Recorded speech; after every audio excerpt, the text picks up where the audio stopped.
Our next speaker holds one of the most important roles in safeguarding the rights and well-being of children in Norway. Throughout her career, Mina Gerhardsen has been a passionate voice for ensuring that children are heard, protected, and empowered.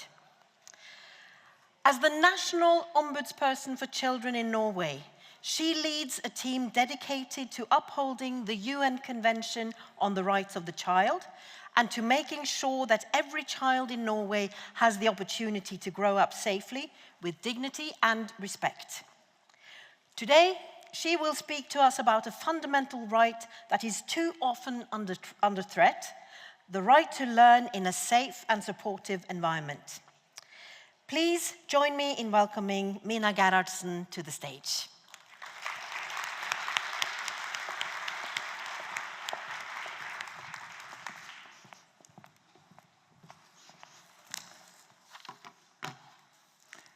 The worst thing that can happen at school is to be bullied. That is a quote from one of the participants in a new survey, the Child Barometer, which was published yesterday.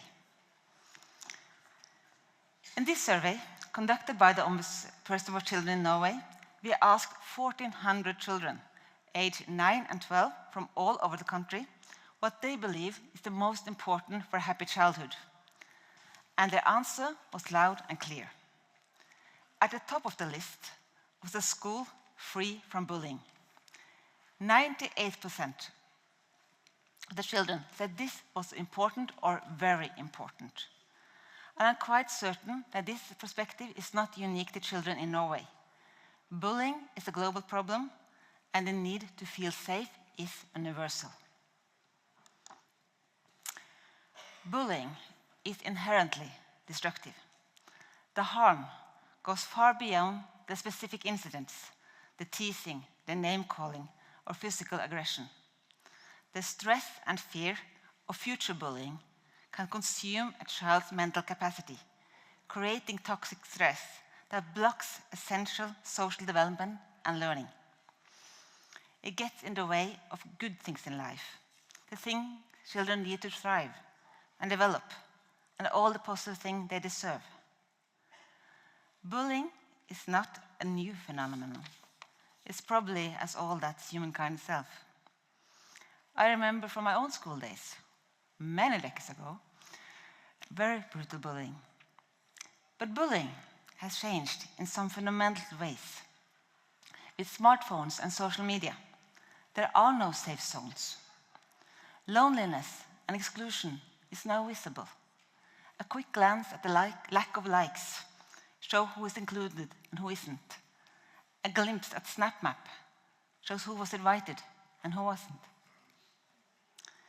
And bullies can reach the victims at any time. There are nowhere to hide from it. Adults can also experience online bullying. And while that can be horrible too, we have tools to protect ourselves. We can block, report, ask for help. When I had a job where I received a lot of hate online, I could embrace the slogan about blocking is beautiful.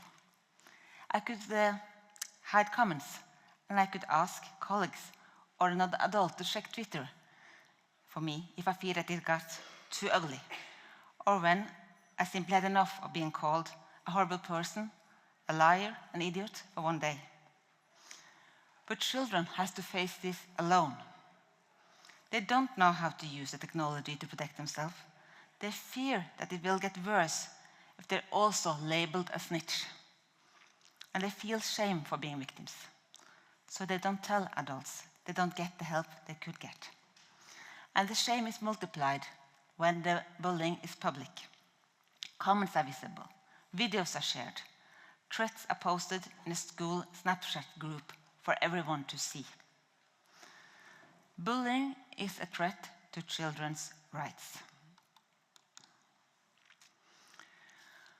Almost every country in the world has ratified the Convention of Rights for the Child. And this gives governments great responsibility. When it comes to bullying, several of the rights are directly affected. We got Article 29, the purpose of education. Article 19, protection from violence.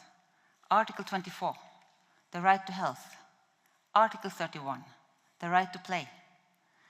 By signing the convention, government has promised to protect children's rights to safety, learning and health. But they have also promised something more. To help every child reach their full potential. That's Article 6, the right to life and development. That is a grand and vital ambition, and it cannot be achieved if children are afraid or feel unsafe. They cannot learn if their brains are focused on avoiding danger. They cannot play if they feel or fear that bad things will happen on the playground or the sports field. And their health suffer if they can't sleep due to anxiety, or the fear causes stomach pains and headaches. If we don't stop the bullying, our children cannot reach their full potential. So what is the answer? The children in a survey has told us, include everyone, make children feel safe. What they ask for is more time to play together in school. They ask for kind and caring adults. And they ask for equal treatment. That every children is treated respectfully, regardless of who they are or where they come from. And when bullying happens, they want the teachers, they want the principals to step up and stop it. We are now in the middle of Pride Month. In Norway, we have an annual debate about rainbow flags and pride celebration in schools. Sometimes this debate gets ugly. Sometimes flags are torn down and destroyed. We know that queer children are more often victims of bullying than others. In a Norwegian schoolyard, being gay, is still one of the most common insults for a boy. As some young representatives from a youth organization told us, it's bad when someone says that, but it's much worse when a teacher doesn't react. Those who want to ban pride flags in schools are also sending a message that can be perceived as saying that some types of people and some types of love are not equal to others. The same goes for pride flags that are torn down in schoolyards and rainbow symbols that are vandalized. Children who are queer or children who live in a rainbow family, they notice this. As Ombudsperson for Children in Norway, my advice to our municipalities and schools is to raise the rainbow flag. This flag sends an important message to children who feel different. The message is, everyone deserves to be met with dignity and respect. And it symbols even something more essential in this context. It's a symbol of safety. Like with other vulnerable children, we must step up and ensure that everybody feels safe and included. When it comes to handle bullying, schools must use the knowledge we have to create positive environments and stop the bullying. It can't be a campaign or a project. It must be a part of everyday groundwork and routine. We know a lot from research what is needed and how to make a difference. We have evaluation and evidence-based methods. Where there is a systematic approach that is used every day, there is less bullying. The need for a systematic effort with the necessary resources provided was also underlined in the recommendation given from the UN Child Committee last week.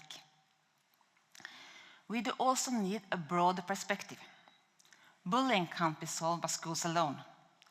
Efforts must be made on all arenas where children are present, from leisure activities to the internet and to school. And parents have an important role. It is the responsibility of all adults who have children in their lives to take on the task of fostering friendship and inclusion, by inviting children over after school, by making sure that everyone is invited to the birthday party and that everyone has someone to go together for trick-or-treating on Halloween. Over time, there's been an increasing trend of focusing on the individual child rather than the group.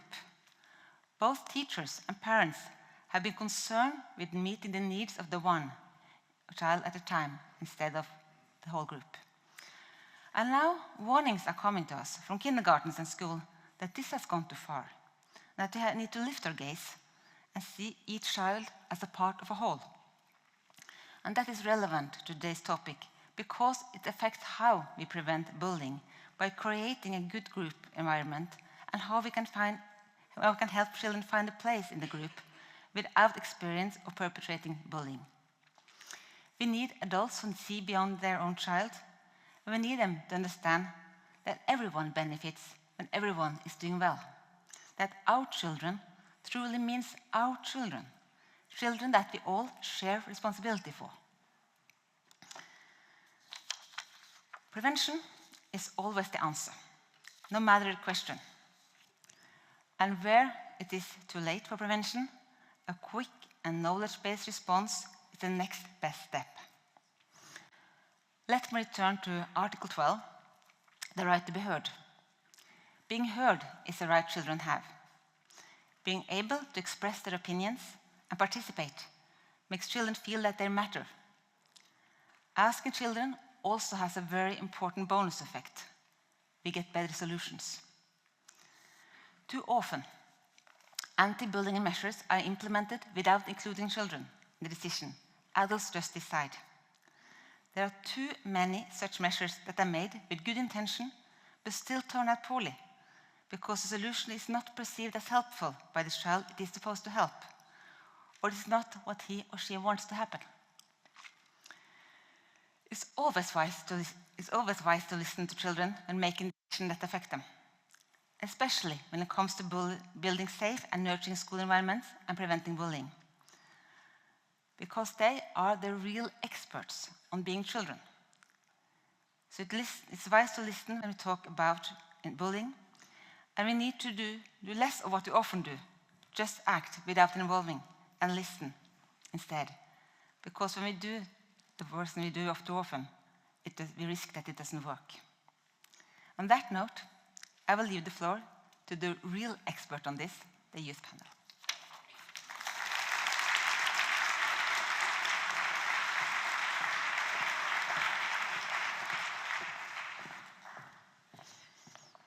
Thank you so much, National Ombudsperson for Children, Mina Gerhardsen, for that powerful and important message. Now, it is time for a session that brings fresh energy, bold perspectives, and lived experience to the forefront. As Mina Gerhardsen reminded us, too often, young voices are spoken about rather than spoken with. Now it's time for our youth panel, which situates youth at the center of the conversation, where they belong. Moderated by Baarøy, this dialogue features an inspiring group of young leaders and change makers from around the world. Daniela Moreno, Maria Hebling, Arissa, Andre Faoso, Yande Banda, Jasper Löfberg, Amalia Mowafy, and Sofie Gismervik Andersen. Together, they'll explore how we can move from research to real-world impact by listening to, learning from, and collaborating with young people. Please join me in welcoming our moderator and panelists to the stage.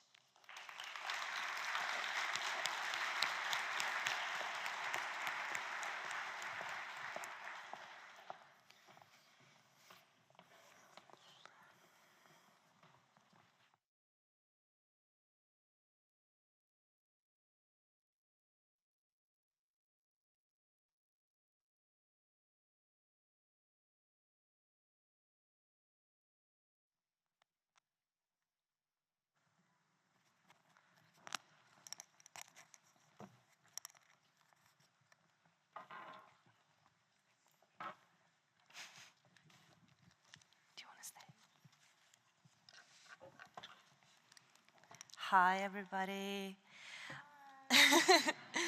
I know you're probably quite tired. I know that we are, but we're also really ready to finally make our appearance. Yeah.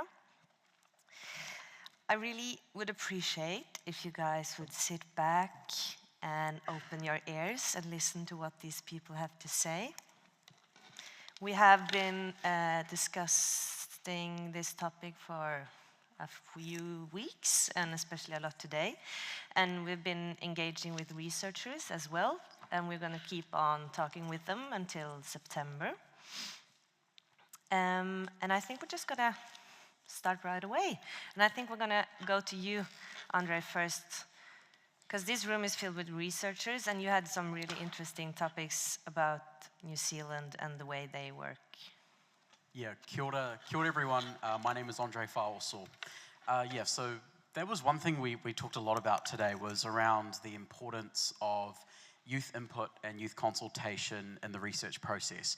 And you know, there's been hundreds of people featuring research here at this conference, and backed by thousands and thousands of research papers as well, into anti-bullying and things like cyberbullying.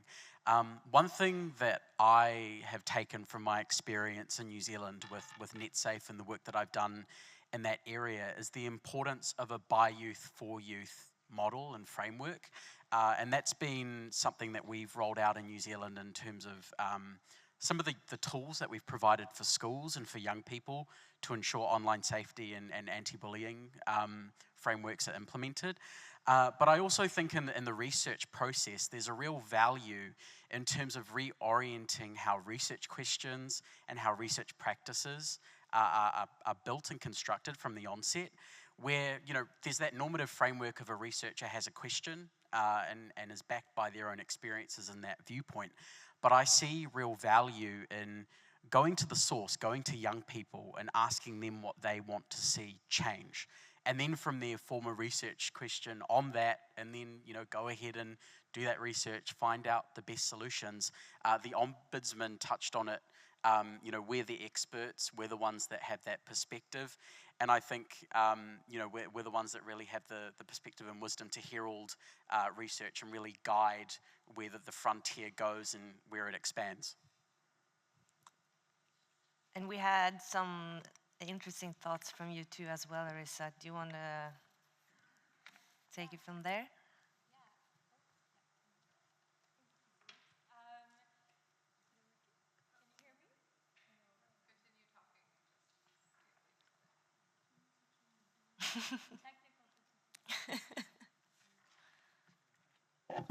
Hello? Perfect. Thank you so much. I mean, you would think we're young people, so we know how to use these things, but maybe not. Hi, everyone. My name's Arissa Roy. I am from Toronto, Canada. My parents are originally from India and East Africa. First of all, I just want to say how grateful I am to be here alongside this incredible panel of young people. And today, though, as I was thinking about what I wanted to share, I was also reflecting on the fact that we are only, 9 with you too, Anna, young people, and there are so many youth whose voices are not here and whose voices are frankly not included in a lot of the research that is happening today around the world regarding bullying. Actually, I was reflecting on this because around 2 weeks ago, I just graduated from a school called the United World Colleges, UWC.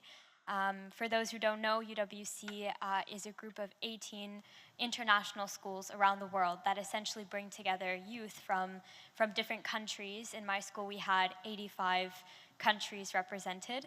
And we live and learn together for 2 years. And when I was at UWC, I met young people from many different contexts than mine. And, when I was thinking about all that we're talking about regarding bullying, I reflected on some of the conversations I had with friends, like, for example, my friend Mina from Afghanistan, whose education was completely banned, and girls' education is completely banned currently. And what I want to share today is the fact that the fight for a world without bullying for many people, seems like a very far off dream. And that's because the fact that things such as food, water, and shelter are not always provided. If we look at the Maslow's hierarchy of needs, the bottom row, it's essentially like a triangle, a pyramid, and it's like looking at different things that people need in order to live a healthy and fulfilling life. The bottom is like basics, like food and water. And so what I wanted to share and emphasize is the fact that when we're working on anti-bullying efforts, we must do it in a way that addresses the fact that many communities around the world still don't have those bottom layers of the Maslow's hierarchy of needs. So those were some thoughts. Thank you. Okay. Quickly, could I just add something quickly? I think also it's, if we look at the forum itself and the people from around the world that are here, I think it's notable that the World Anti-Bullying Forum itself has historically been hosted in Europe and was only once hosted in North America. And, you know, within that, there's been youth representatives from, you know, from non-Western countries and from other sides of the world, even, you know, the global south where I'm from, where their perspectives ought to be included more so in the research, but then also in terms of presence in places like that. And so I really resonate with Arissa's thoughts there. Yeah, that's amazing. We have like 45 minutes to talk about every single topic that we want to talk about, which is too little time. So I'm just going to keep on going and give you guys a little less time to speak, if that's okay. But one of the main topics we reached into was the discussion of general skill development and social and emotional learning and self-worth. And I think maybe you, Maria, want to start with that. Sure. So, hi everyone. My name is Maria. I'm from Brazil. And there is a quote from the Brazilian educational philosopher Paulo Freire that goes, amar é ato de coragem e, portanto, educar é ato de amor e, portanto, ato de coragem, which means educating is an act of love and therefore an act of courage. And I think that is something that deeply resonated with me while I was talking with these people, these amazing people from all over the world while we were discussing how education impacted our lives. And if it weren't for it, we wouldn't be here. I say that as someone who was so blessed to have an education in my house, and also have an education in the United States as in college, despite knowing that my country is deeply impacted by low levels of education in the public system. And one of the things we were talking about is how important it is to have social-emotional skills embedded within the curriculum that we have in schools, and working in NGOs both in the United States and in Brazil that are related to topics such as arts and journalism. We see how much effective it is to have in the classes that we are already developing, having the kids to do activities related to teamwork and also to their self-expression. And within that, rather than just presenting social emotional skills as this exterior topic at how it is part of our daily lives. And also how important it is to have, to take care when we see situations of bullying happening, not only to take care of the victims, but also of the perpetrators, because we see that a lot of the kids who are committing bullying, and if we look into their houses, they are already having difficult lives. They are facing struggles related maybe to to their socioeconomical or also social-emotional situations. And therefore, it's so important to have teachers and also educators and the society working together to help them as much as we can. And I think that's it, basically. Yeah. Thank you very much. Do you want to take it? Can you pass me? Okay, so Daniela has some interesting points, and I think we're going to keep on going with the self-worth and build upon what Maria just said. Is this working? Yes. Hello, everyone. My name is Daniela Moreno. I'm from Colombia. I'm part of the SDG for Youth and Student Network of UNESCO, and I currently study government and public affairs. And I just wanted to bring up some things you might know, or others you might not. First, I want to talk about the emotional security stages of a person. We all know that when a kid is a toddler, he acquires the safety from his parents, from nurturing, but then passes on towards an emotional security that comes from a wider environment, and that includes his community, his school, and his teachers. Apart from that, then later the peer acceptance becomes a central point, and also the sense of belonging. And then in adolescence, youth start defining their identity and look for external validation through outer recognition. So here, the child starts feeling the value that comes from outside. And bearing in mind all those emotional security stages, there's a very crucial point on where a child's sense of self-worth starts depending entirely on external things. So how can we mediate on this, and how can we not allow that the approval of others starts shifting their own perception of self-worth, right?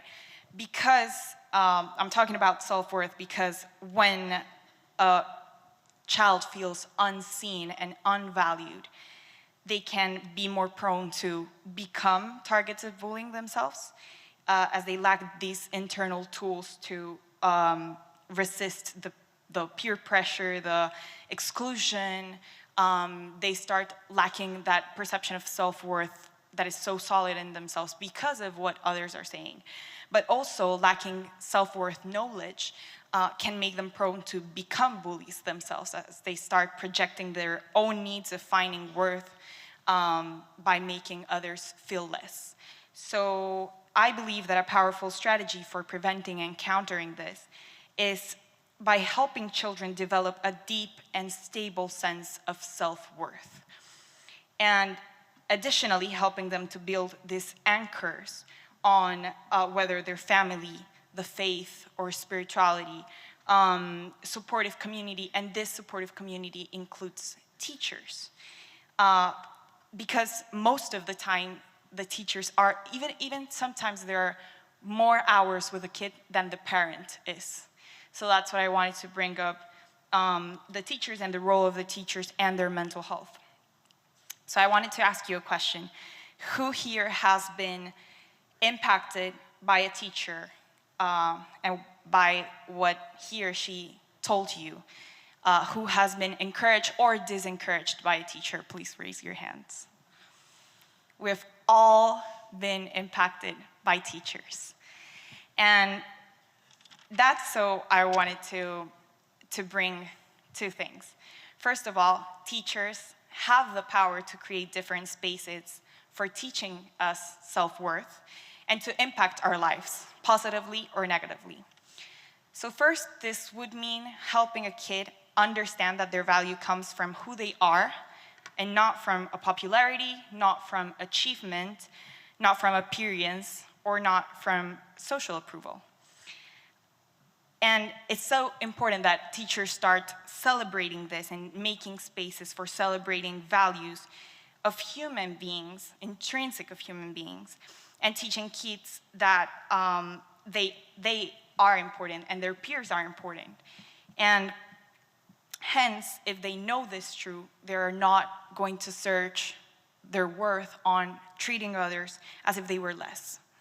So this is one strategy to prevent bullying. And it also means to create spaces where there are, for example, there are different strategies such as circles of forgiveness, where the teachers have their students on a circle and then they start building up the capacity of saying why they felt wrong in a day, why they felt disrespected, and they have the capacity to start communicating and to build trust with the teacher, and then their peers listen to that, and then they have the capacity to ask for forgiveness.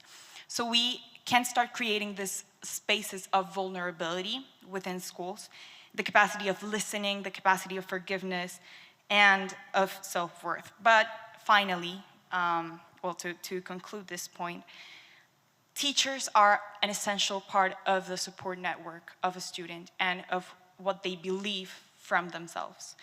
And they must also have themselves mental health.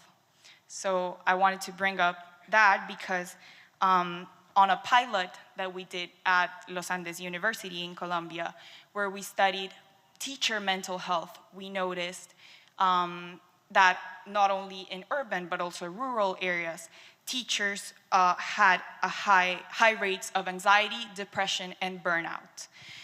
And this was not allowing them to connect with their students. This was not allowing them to actually create tools and spaces that were safe for their students, because they didn't even know how to manage their emotions and how to navigate through them.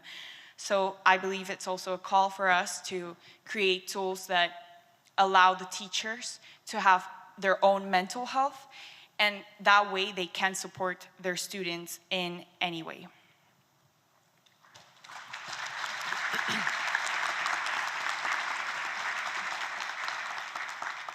And as we hope, there's a lot of teachers here today, but I hope a lot of you are parents as well, because we've been on the topic, right, Jasper, that the parents is just as important as the teachers are. Hello. Yeah.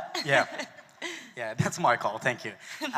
So yeah, thank you, Daniela, for that speech. Yeah, so not only teachers are a big part of the child's life, we also have the parents, or the guardians, we should say. So, you know, there might be an even more bigger part of the children's life, hopefully. So basically what I want to say is that bullying is learned. You are not born. You are not born to bully. It is learned. And where do we learn it? Where do children learn to bully? Home, mostly. And, you know, children they learn their values, beliefs, and prejudice from the guardians, which will, in the future, possibly make them intolerant, disrespectful, and maybe even act out aggressive, because that's what they learn. That's what they see their guardians doing. So we talk a lot about, what can we do to prevent in schools, you know, for children and all that. And I myself worked in a school as a substitute teacher, and I've noticed that the children can be very devil-like sometimes, but also they can show a really, really sweet side of them. So, you know, then you're wondering, like, how are they both? And then when you see the parents, yeah. So I don't know if I have to say that much more. And also, what I wanted to say is that, what did I write? The vicious cycle, yes. So let's say the parents have certain habits that's maybe not that good, and the children see them and learn them. Then the children copy it, and then they go to school, and the school's like, no. You shouldn't do this, this is bad. Then they go home again, and the parents show something else, and you know, it's a vicious cycle, en ond cirkel in Swedish, yes. And, you know, generation after generation, that might keep, you know, going. If the children learn, this is how my parents do, and they don't really get a lot from the school, even though we're working on it from school. So I think, honestly, I think we should have classes for, like, guardians, like how to behave like a decent human being or something. Yeah, I think we should implement that. Thank you.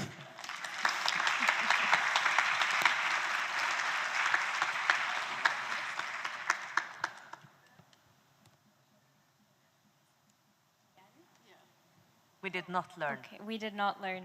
Is No. it on now? Yeah. Yeah, okay, great. Yeah, okay, so actually, Jasper, I wanted to popcorn off of your points about classes, and I wanted to share about a framework that maybe some of you are familiar with. It's the Inner Development Goals, the IDGs.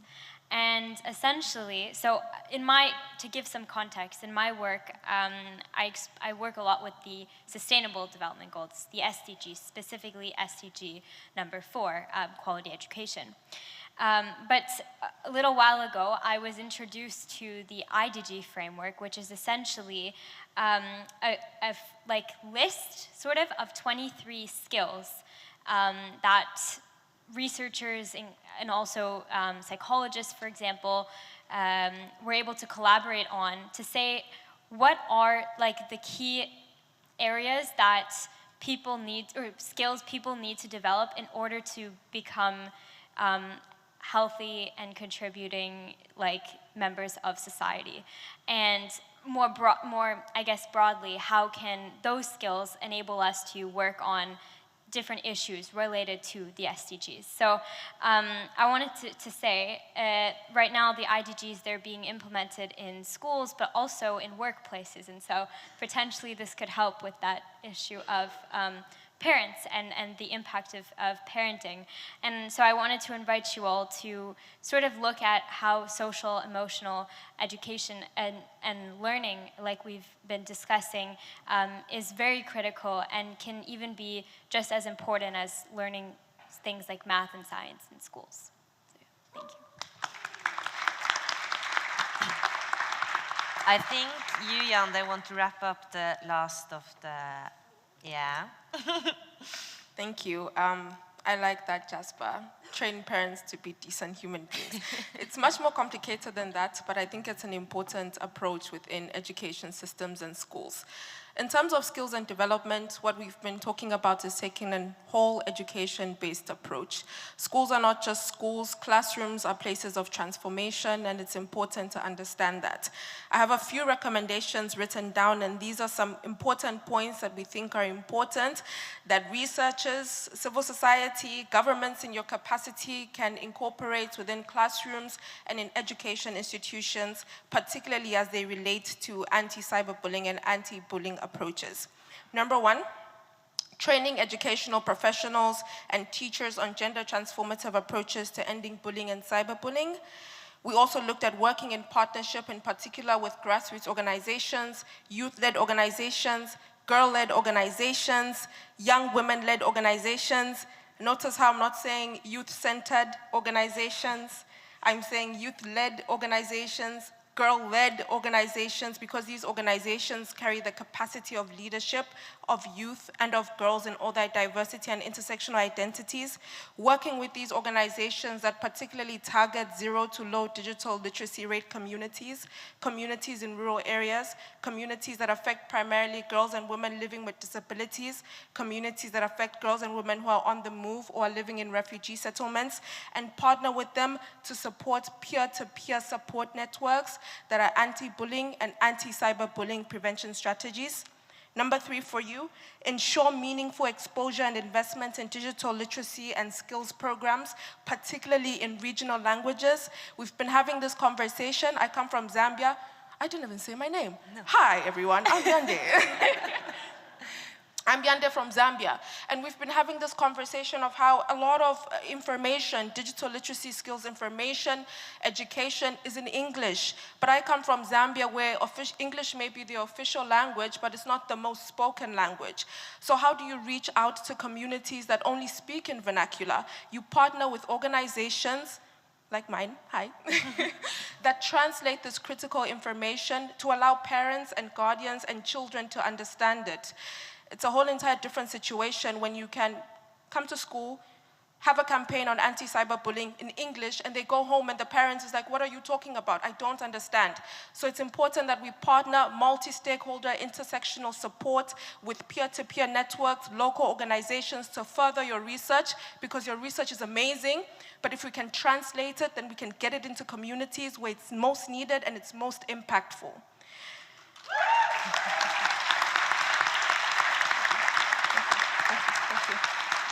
I have a point here on ensuring researchers and policymakers, teachers, organizations advocate for an inclusive, meaningful, and gender transformative socio-emotional strategy that's rooted in intersectionality in terms of anti-cyberbullying strategies.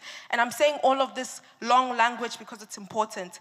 meaningful engagement, diversity, inclusivity, gender transformative approaches. All of these approaches ensure that you're reaching the most impactful, the most needed, and the most marginalized. And as I speak about this, let's get to youth engagement, because this is the most important part. We're the only youth panel or the youth plenary for the whole 3 days, so please, open your notebooks. This is where we need you to take notes, especially in research.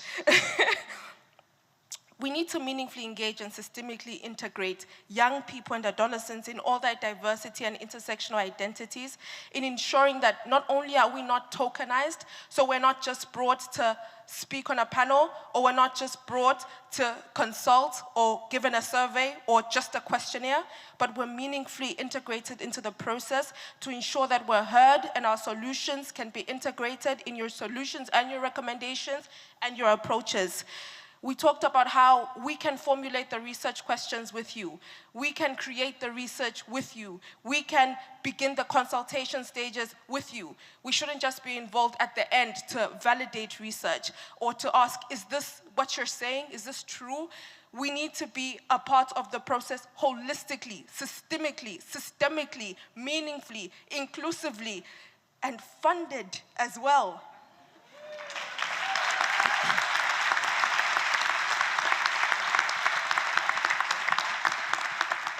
The big question that I've worked in youth engagement for about 10 years now. Yes, I'm 21, don't ask. I started when I was really young. The big question that I'm always asked as a young person and as someone who has specialized in youth engagement is, you're saying all of this, you're saying you want young people to be involved, but how exactly do we involve you? How exactly and where exactly do we find you? What do you need us to do? What I'm calling for here is not that we sit on separate panels, on separate plenaries, on separate seats, on different tables. We're calling for intergenerational collaboration and engagement in your approach to research, in your approach to consultancy, and in your approach to your governmental affairs. When we come together as one, we bring our experience, our ideas, our stories, we bring our proof-read data from the side of civil society and youth-led organizations, and you also bring your money, and you bring your financing, and you bring your money, and you bring your research, and you bring all of these together to one table. We co-create a powerful initiative, a powerful strategy, and a powerful program, and a powerful document, whatever it is, to end cyberbullying and bullying inclusively and globally, because we're not just looking at a global north effort, we're looking at a global south effort. So we need to come together, and that's my primary point: intergenerational collaboration, intergenerational engagement that's meaningful, gender transformative, financed, inclusive, and ultimately, it must be for all of us, leaving no one behind. Yeah.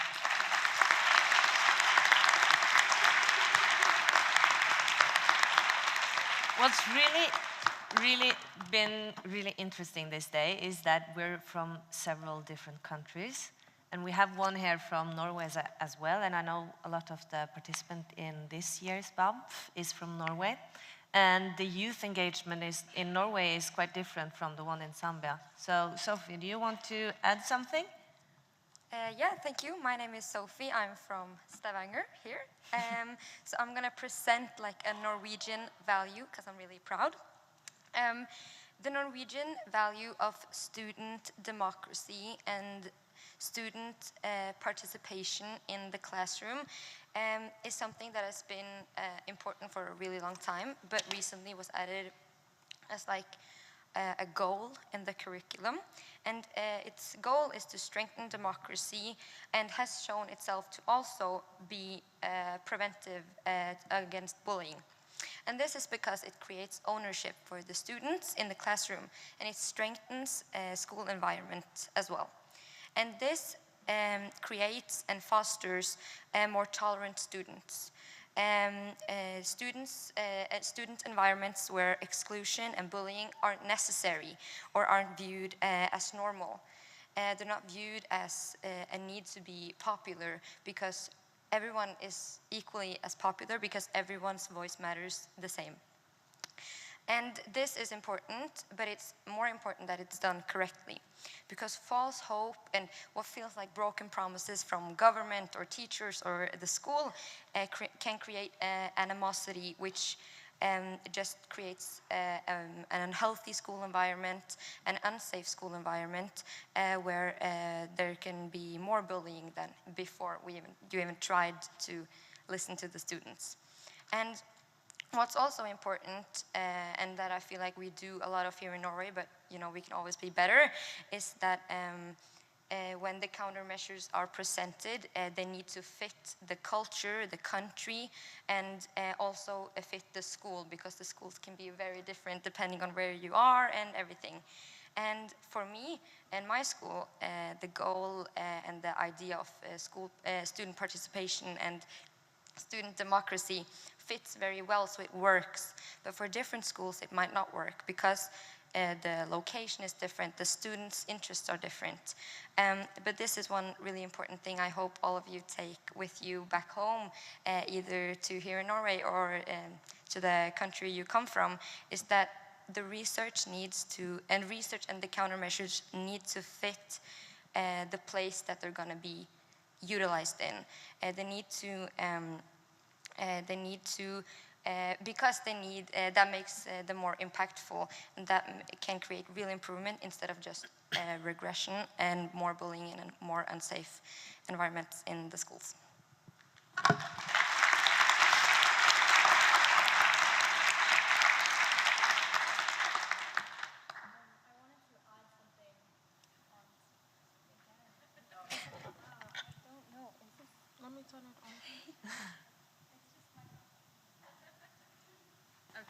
Thank you. Sorry again. I wanted to add this point earlier, but I think it really connects to your point, Sophie, about solutions not always being so black and white. I wanted to suggest everybody think about the difference between equality and equity, and I think that's a huge issue that we should be talking about as well in research. So I'm very short. I'm sure you can maybe tell by this. But I always give this example of when you want to create a space that's equal, you have to think beyond that and think about how to create equity, because equity looks at how do we give everybody opportunities, but make sure that people who maybe are shorter or like have other needs are able to participate equally as well. So yeah, I wanted to share that, and then also in the context of talking about how young people are looking at our education. As a student myself who just graduated high school, I often question sort of how can we champion the need for transformation in our education system. So thinking beyond, books that maybe were published 40 years ago in terms of curriculum. And a huge topic that I don't think we've touched upon, but I know a lot of other members of this panel want to discuss, is technology and the introduction of AI into schooling. So Andre, I think you have some thoughts maybe to share on that. You can popcorn off. Did you want to touch on your thoughts first on AI at all? I wanted to touch on my Okay, thoughts. cool. Yeah, you can go first. Sorry.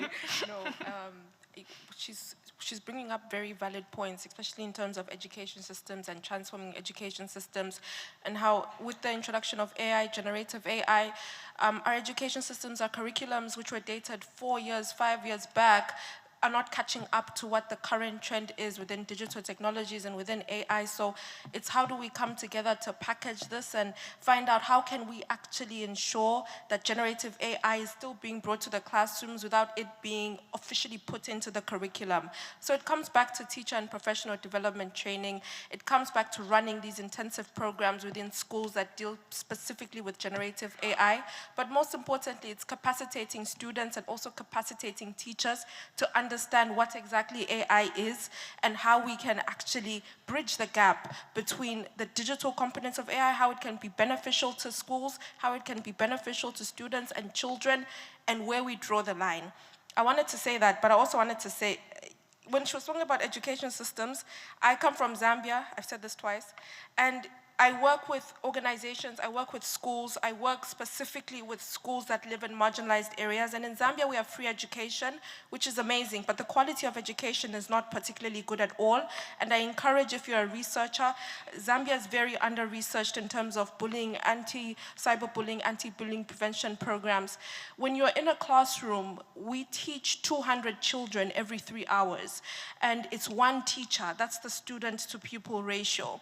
And so sometimes when we're having these conversations with teachers, and the conversation is, oh, there's bullying in the classroom. The teacher tells us, I'm in front teaching 200 pupils every 3 hours. If student number 167 there comes and tells me student number 168 is beating him, I will say beat him back. Just a few years ago, it was corporal punishment. You come late. I was a victim of corporal punishment. I was beaten severely by my teachers. And it's also about contextualizing your research information, because in Africa, in Zambia, when you are beaten by your teacher, it's a form of love, it's discipline.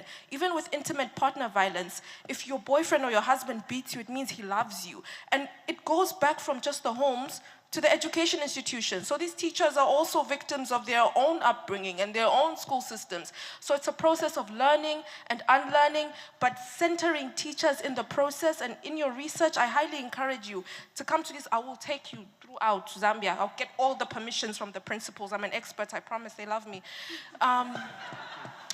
It's about centering that process of recognizing that you need to not only call for financing schools to make sure that the teachers are in quality education systems, okay? Quality education systems, because if you're coming to me and you're telling me there's bullying in schools, the teacher is going to say, we've not had toilets flushing for the last 6 years. What are you talking about? And it's also another anti-cyberbullying and anti-bullying prevention. Thank you, Hannah. Thank you. Last thing. Researchers, you need to come, because that's where the data is. You deal with the most marginalized people, the people most affected by these issues. You get the real hardcore solutions that also need to be financed. You know how I am with money. Okay, we're gonna keep it going, Andre. Thank you. On Arissa's point around AI, I think, it is a tool to propagate harm, whether it's, in schools through the generation of deepfakes, whether it's the ability to harass people writ large on social media platforms. And I think one thing, a trend which I think is incredibly concerning, and I think it was noted this morning in the applauds with the education minister from Norway, was around social media bans and phone bans in schools. From a youth perspective, and I'm a journalist and I've reported on this in New Zealand around our government's proposals on barring young people from social media and from access to phones in schools, it just doesn't work. And in terms of what it actually does, it fosters more harm. Barring young people from also input and access to social media platforms, it doesn't lead to any positive outcomes, and if anything, it drives harm underground, and it means that young people, first of all, don't know where to act, don't know where they need to go to get support. They're challenged or even sanctioned for doing so, and also, I think it's also notable that I'm sure some of you may be here, others may not be in the crowd at the moment because it's looking a bit emptier than this morning, but I think it is one thing that needs to be discussed and highlighted within the ongoing research. And I think it's one area which has been so heavily politicized, definitely in the countries that we're representing. And one area where I think discussion needs to be had. Another place where I think it lacks discussion is around platform accountability. My niche has been on social media companies, the role that they play in terms of fostering well-being of young people and also outcomes as well. And the fact is that social media companies in this current environment have reneged on their positions on providing safe platforms for young people. I'm sure there's been progress in some areas, but that's another area of concern, has been the backtracking, especially from companies like Meta around providing safe platforms and initiatives for preventing online harm. And that's another area which I think discussion is incredibly important, but also where young people are once again tokenized for their perspectives. Because, I mean, I'm sure that some of these social media companies fund the research which has taken place with the researchers in this room and elsewhere as well, but besides being a token for their PR packet, whether it actually drives any change or benefit for young people is really questioned, and I think challenged, and also is a point where, you know, discussion hasn't been had. Hannah, I know that you had some thoughts on it as well from the Norwegian perspective. Yeah, I mean, yeah.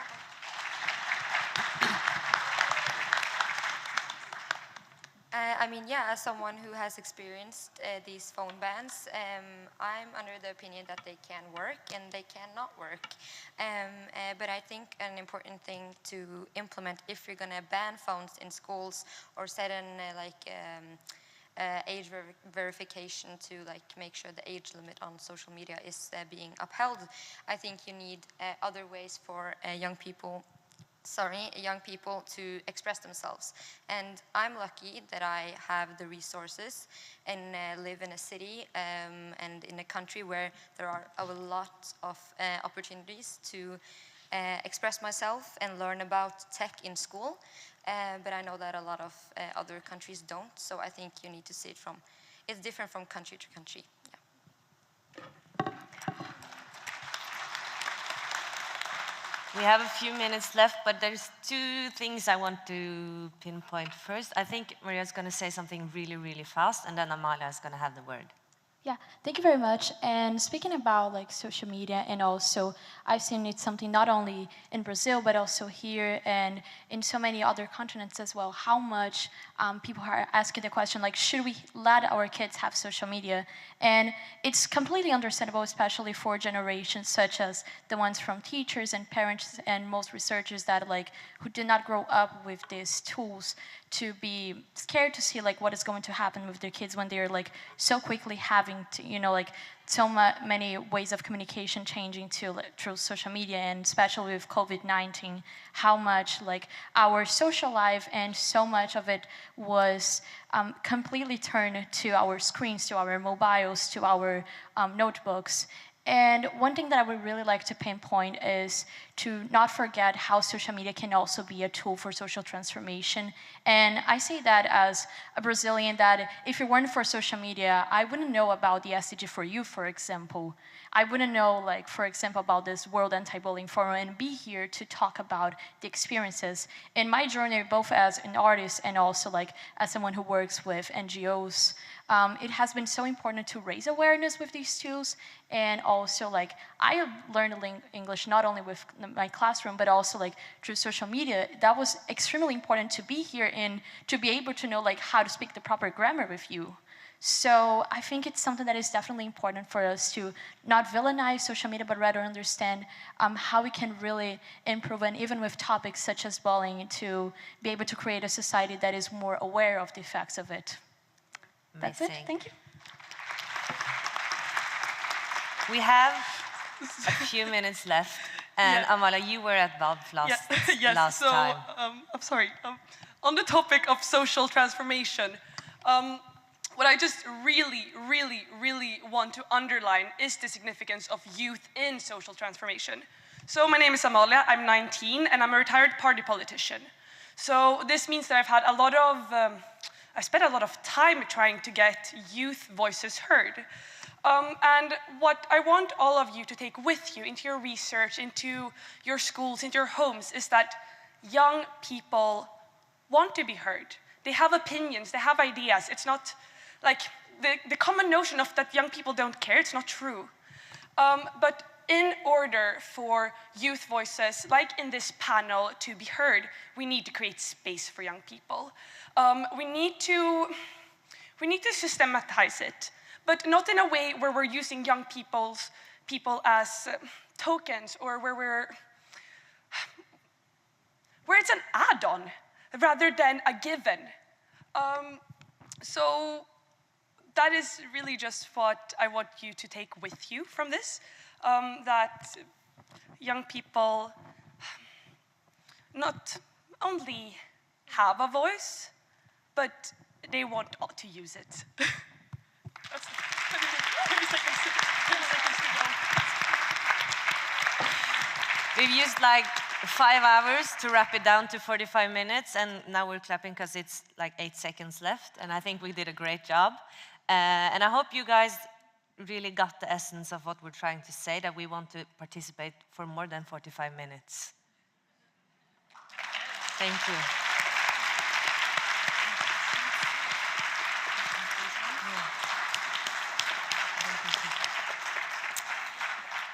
Thank you so much to each of our incredible panelists and to our moderator, Hanna Baarøy. I am very certain, first of all, that this is not the first time, this is not the last time we're going to hear from you. I'm convinced that we will not only hear your voices, but that we'll also listen to them in the future. At least that's what we hope.